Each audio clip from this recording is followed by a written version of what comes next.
Economic times நேயர்களுக்கு வணக்கம். என் பேர் பாசா பாலா சிங். இந்த வீடியோவில் நம்ம எதை பற்றி பார்க்க போகிறோம் அப்படின்னா, இப்போ பரபரப்பாக பேசிகிட்டு இருக்கிற பிஜிஎன்வி ஐடியை பற்றி தான் பேச போகிறோம். பவர் கிரிட்டோட இன்ஃப்ராஸ்ட்ரக்சர் இன்வெஸ்ட்மெண்ட் ட்ரஸ்ட் இதை பற்றி தான் நம்ம பேச போகிறோம். இப்போ ரூ. 90 அப்படிங்கிற அளவில் வந்து ஷேர் மார்க்கெட்டில் அது ட்ரேட் ஆகிட்டு இருக்குது. அவங்க வந்து டிவிடெண்ட் அப்படிங்கிற இதை வந்து குவார்ட்டர்லி ஒரு ரூ. 3 அப்படிங்கிற அளவில் தராங்க. கிட்டத்தட்ட ஒரு ரூ. 12 ஒரு வருடத்துக்கு அவங்க டிவிடெண்டாகவே தராங்க அப்படின்னு நம்ம சொல்லலாம். ஸோ அப்போது அதோட விலையை வச்சு கணக்கு பண்ணும்போது நமக்கு கிட்டத்தட்ட ஒரு 12% 13% ரிட்டர்ன்ஸ் கிடைக்குது அதிலிருந்து. ஸோ இது வந்து பலருக்கும் இப்போ ஒரு பெரிய விஷயமா இருக்குது. ஏன்னா நம்மளுடைய ஷேர் மார்க்கெட் பார்த்திங்கன்னா கடந்த 2 வருடத்தில் பெரிய மூமெண்ட்ஸ் எதுவுமே இல்லை. சைட்வேஸ் தான் மூவ் ஆகிட்டு இருக்குது. பெரிய வளர்ச்சி எதுவுமே இல்லை அப்படின்னு சொல்லலாம். தமிழர்கள் வந்து பலரும் வந்து கொரோனாவுக்கு அப்புறம் தான் ஷேர் மார்க்கெட்டுக்கு வந்தாங்க பெரிய அளவில் அப்படின்னு சொல்லலாம். அவங்க வந்தபோது பார்த்திங்கன்னா ஒரு புல் ரன்னில் நம்ம இருந்தோம். 2021, 22லேருந்து 24 வரைக்கும் பார்த்திங்கன்னா புல் ரன்னா எல்லாத்தோட ஷேர் ப்ரைஸும் ஏறிக்கிட்டே இருக்கும் அப்படின்னு சொல்லலாம்.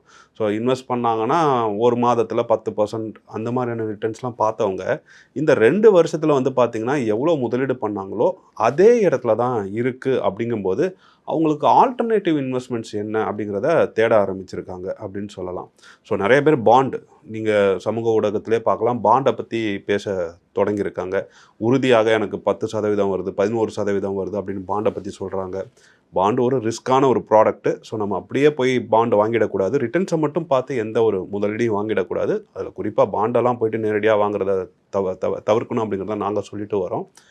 அதில் ஒரு வகை தான் நம்மளுடைய பவர் கிரிட்டோட இன்ஃப்ராஸ்ட்ரக்சர் இன்வெஸ்ட்மெண்ட் ட்ரஸ்ட் அப்படின்னு சொல்லலாம். இந்த ட்ரஸ்ட் எப்படி இயங்குது, ஏன் வந்தது அப்படிங்கிறத ஒரு 2 வரிகளில் நம்ம சொல்லலாம். ஏன்னா தெரியாதவர்களுக்காக பவர் கிரிட் அப்படிங்கிறது உங்களுக்கே தெரிஞ்ச மாதிரி அது வந்து நம்ம மின்சாரத்தை வந்து விநியோகம் செய்கிற ஒரு கம்பெனி. இந்தியாவோட PSU அப்படின்னு சொல்லலாம், பப்ளிக் செக்டாரில் இருக்கிற ஒரு கம்பெனி. அவங்க வந்து புதுசாக ஒரு அசட் வாங்க போகிறாங்க. அந்த டிரான்ஸ்மிஷன் வைக்கணும் அப்படின்னா அதுக்கு ஒரு செலவாகும். அப்படிங்கும்போது அவங்க வந்து மக்கள்கிட்ட இருந்து அந்த பணத்தை வந்து திரட்ட முடிவு செஞ்சாங்க. அப்படி திரட்டும் போது இந்த டிரான்ஸ்மிஷன் அந்த கிரிட் எல்லாமே உங்களோட பேர்லேயே நாங்கள் வாங்குகிறோம். அதில் வர்ற வருமானத்தை எல்லாமே உங்களுக்கே நாங்கள் டிஸ்ட்ரிபியூட் பண்ணுறோம். அந்த வாடகை வருமானம் அப்படிங்கிற அளவில் நம்ம புரிஞ்சுக்கலாம்.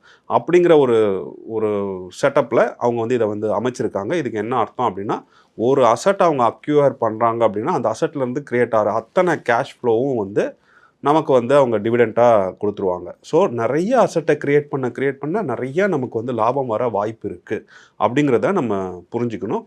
அதே மாதிரி அவங்களால அசட்டை வந்து அக்வயர் பண்ண முடியல, நிறையா வந்து சொத்துக்களை வாங்க முடியல அப்படின்னா நம்மளுடைய வருமானம் குறையும் அப்படிங்கிறதையும் நம்ம இதில் புரிஞ்சுக்கணும். ரெண்டுமே இதில் இருக்குது.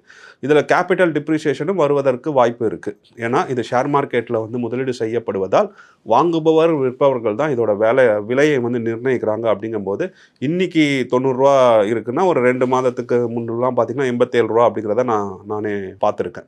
ஸோ இந்த மாதிரியான விலை ஏற்ற இறக்கம் இருக்கும். ஆனால் அதிகமான விலை ஏற்றம் இறக்கம் இருக்காது. இப்போ நீங்கள் ஒரு ஷேரில் போட்டிங்கன்னா அந்த ஷேரு வந்து ரூ. 5லேருந்து ரூ. 10 போகும், ரூ. 10லேருந்து ரூ. 15 போகும். மல்டி பேக்கர்னு சொல்லுவோம். அந்த மாதிரியான ஷேரை தான் நம்ம தேடி வாங்குவோம்.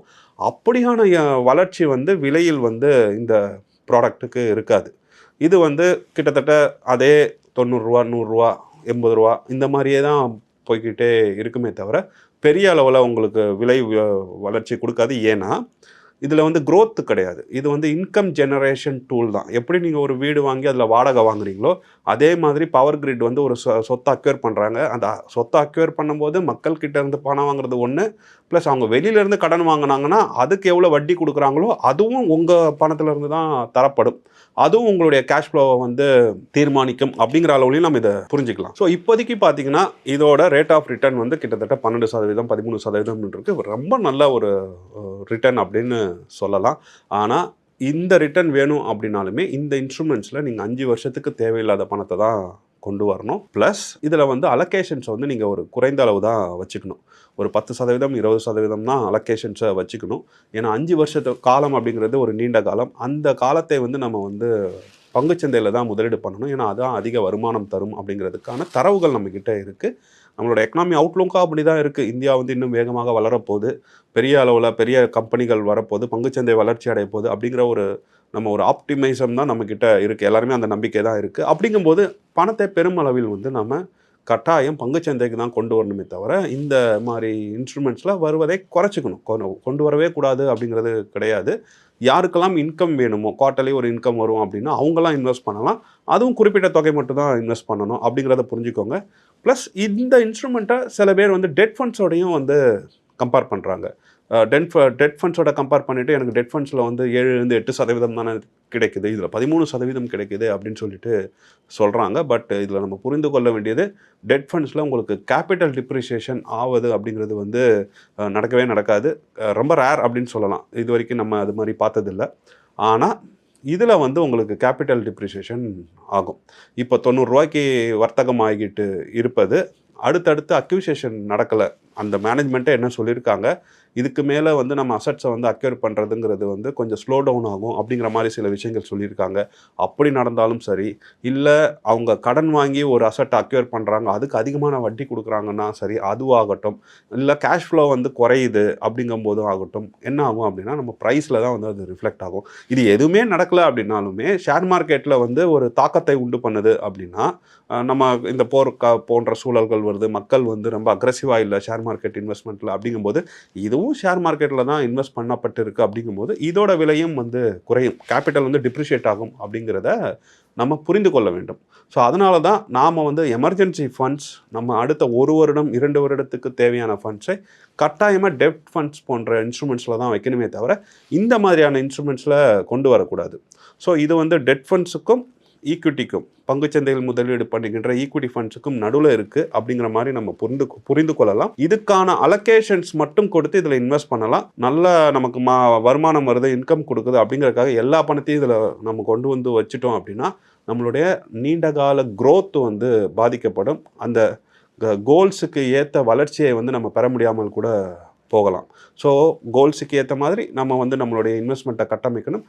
அதில் இந்த பிஜி எப்படி வந்து உங்களுக்கு பொருந்தி வருது அப்படிங்கிறத பாருங்கள். அதுக்கேற்ற மாதிரி உங்கள் இன்வெஸ்ட்மெண்ட் ஸ்ட்ராட்டஜியில் இதை கொஞ்சம் கொஞ்சமாக வாங்கி நீங்கள் சேர்க்கலாம். அதிகபட்சம் ஒரு 10% வரைக்கும் வச்சுக்கலாம். இந்த பிஜி அப்படிங்கும்போது நம்ம அலோகேஷன்ஸில் வந்து ஒரு 20% சேர்க்கணும் அப்படிங்கும்போது அது டெட் ஃபண்ட்ஸில் சேர்க்கணுமா இல்லைனா ஈக்விட்டி ஃபண்ட்ஸில் சேர்க்கணுமா அப்படிங்கிற கேள்வியும் ஆட்டோமேட்டிக்காக வரும்.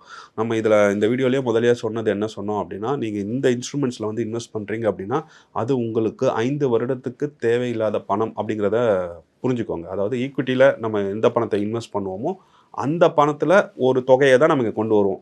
இது வந்து பார்த்திங்கன்னா அகெயின் இது வந்து தனிநபருக்கு ஏற்ற மாதிரி மாறும். ஓகே, 5 வருஷத்துக்கு தேவையில்லாத பணம் வந்து நான் 1 லட்ச ரூபா எனக்கு மாதம் இருக்குது, ஒரு உதாரணத்துக்கு சொல்கிறேன். பெரும்பான்மையோருக்கு அப்படி இருக்காது, ஒரு உதாரணத்துக்கு மட்டும் எனக்கு ஈஸியாக வந்ததுனால சொல்கிறேன். 1 லட்சம் தேவை இல்லை, நான் எடுத்து வச்சுட்டேன் 5 வருஷத்துக்கு, அதில் நான் 20% அப்படியே வந்து இதில் வந்து இன்வெஸ்ட் பண்ணுறேன் அப்படின்னு சொல்லி செய்யாதீங்க. ஏன்னா உங்களுடைய ஏஜ் நம்ம கணக்கு பண்ணணும், உங்களுடைய கோல்ஸை நம்ம கணக்கு பண்ணணும், உங்ககிட்ட என்னென்னலாம் சொத்துக்கள் இருக்குது அப்படிங்கிறத கணக்கு பண்ணணும், உங்களோட லைபிலிட்டி என்னன்னு கணக்கு பண்ணணும். ஸோ இவ்வளோ விஷயத்தை நம்ம ஆராய்ந்து பார்த்துட்டு இந்த 13% கொடுக்குறதுல வந்து நீங்கள் இன்வெஸ்ட் பண்ணலாமா அப்படிங்கிறது தான் இங்கே முக்கியமான கேள்வி. எடுத்துக்காட்டுக்கு இப்போ நீங்கள் ஒரு 25 வயசில் இருக்கிறீங்க, இப்போ தான் நீங்கள் சம்பாதிக்க ஆரம்பிச்சிருக்கீங்க அப்படின்னா உங்களுக்கெல்லாம் வந்து இந்த இன்ஸ்ட்ருமெண்ட்ஸ் வந்து தேவையே இல்லாத ஒரு இன்ஸ்ட்ருமெண்ட்ஸ். நீங்கள் வந்து பெரும்பகுதியை வந்து ஈக்விட்டிக்கே கொண்டு போயிடலாம், ஷேர் மார்க்கெட்டுக்கே கொண்டு போயிடலாம். இந்த மாதிரி இன்கம் கொடுக்குற ஒரு கேஷ் ஃப்ளோ க்ரியேட் பண்ணுற ஒரு அசட்டில் வந்து இன்வெஸ்ட் பண்ணணும்னு அவசியமே கிடையாது. ஸோ இது தனிநபருக்கு ஏற்ற மாதிரி மாறும். ஸோ வருமானத்தை மட்டும் பார்க்காம, ரிட்டர்ன்ஸை மட்டும் பார்க்காம, இது எல்லா சொத்து வகைகளுக்கும் பொருந்தும். அது பாண்டாக இருந்தாலும் சரி, ஷேர்ஸாக இருந்தாலும் சரி, இல்லை வேறு எந்த ஒரு இன்ஸ்ட்ருமெண்ட்ஸாக இருந்தாலும் சரி, நீங்கள் ரிட்டர்ன்ஸை மட்டும் பார்க்காம உங்களுடைய போர்ட்ஃபோலியோவில், உங்களுடைய இன்வெஸ்ட்மெண்ட்ஸில், உங்களுடைய கோல்ஸோட எப்படி அந்த இன்வெஸ்ட்மெண்ட் பொருந்தி வருது அப்படிங்கிறத பாருங்கள். அதுவும் எப்போ பார்க்கணும் அப்படின்னா, ஒரு இன்வெஸ்ட்மெண்ட் வந்து மேலே போகும்போதோ ஒரு இன்வெஸ்ட்மெண்ட் கீழே போகும்போதோ பார்க்கக்கூடாது. இப்போ ஷேர் மார்க்கெட் சைட்வேஸில் இருக்கிறதுனால தான் பல பேர் வந்து பாண்டை பற்றி பார்க்குறாங்க, இந்த இன்வெஸ்ட்மெண்ட் ட்ரஸ்ட்டை பற்றி பார்க்குறாங்க. அப்படி இல்லைன்னு வச்சுக்கோங்களேன், அவங்க கண்ணுக்கு இதெல்லாம் பட்டிருக்காது. ஸோ இந்த தப்பை தான் நம்ம பண்ணக்கூடாது. இன்வெஸ்ட்மெண்ட் அப்படிங்கிறது ஒரு ப்ராசஸ் அப்படிங்கிறத தொடர்ந்து சொல்கிறோம். ஸோ நீங்கள் என்ன பண்ணணும்னா, ஒரு கிளியர் மைண்ட் செட்டோட உட்காந்து உங்களுடைய போர்ட்ஃபோலியோவில் என்னென்ன அசட் கிளாஸஸ் இருக்கணும், அது ஏன் இருக்கணும், அது எப்படி பயன்பட போகுது அப்படிங்கிறத தீர்மானிச்சுட்டு அதுக்கப்புறம் பொருட்கள் கிட்ட வந்து என்னென்ன பொருட்கள் அதுக்கு கீழே வாங்கலாம் அப்படிங்கிறத முடிவு பண்ணுங்கள். இதுதான் ஒரு தெளிவான ப்ராசஸாக இருக்கும். அந்த ஏற்ற இறக்கத்துக்கு ஏற்ற மாதிரி வருமானம் அதிகமாக கிடைக்குது. அது நிறைய பேர் தங்கம் ஏறும்போது தங்கம் வாங்கணும், கிலோ கணக்கில் வாங்கணும், வெள்ளி கிலோ கணக்கில் வாங்கணும், காப்பர் கிலோ கணக்கில் வாங்கணும் அப்படின்னு ஓடுனாங்க. இந்த தப்பெல்லாம் நடக்கக்கூடாது அப்படின்னா தெளிவான மனநிலையோட உங்களுக்கான முதலீடு திட்டத்தை உருவாக்குங்க. அதுக்கப்புறம் முதலீடு பண்ணுவதற்கான பொருட்களை தேர்வு பண்ணுங்கள். அதில் நீங்கள் இந்த பிஜிஐவிஐடியும் நீங்கள் சேர்த்துக்கலாம், தப்பே கிடையாது. இல்லை ஏதாவது கேள்விகள் இருந்தால் நீங்கள் கமெண்ட்ஸில் கேளுங்க. இதை பற்றி நம்ம இன்னும் கூட விரிவாக பேசலாம். நன்றி.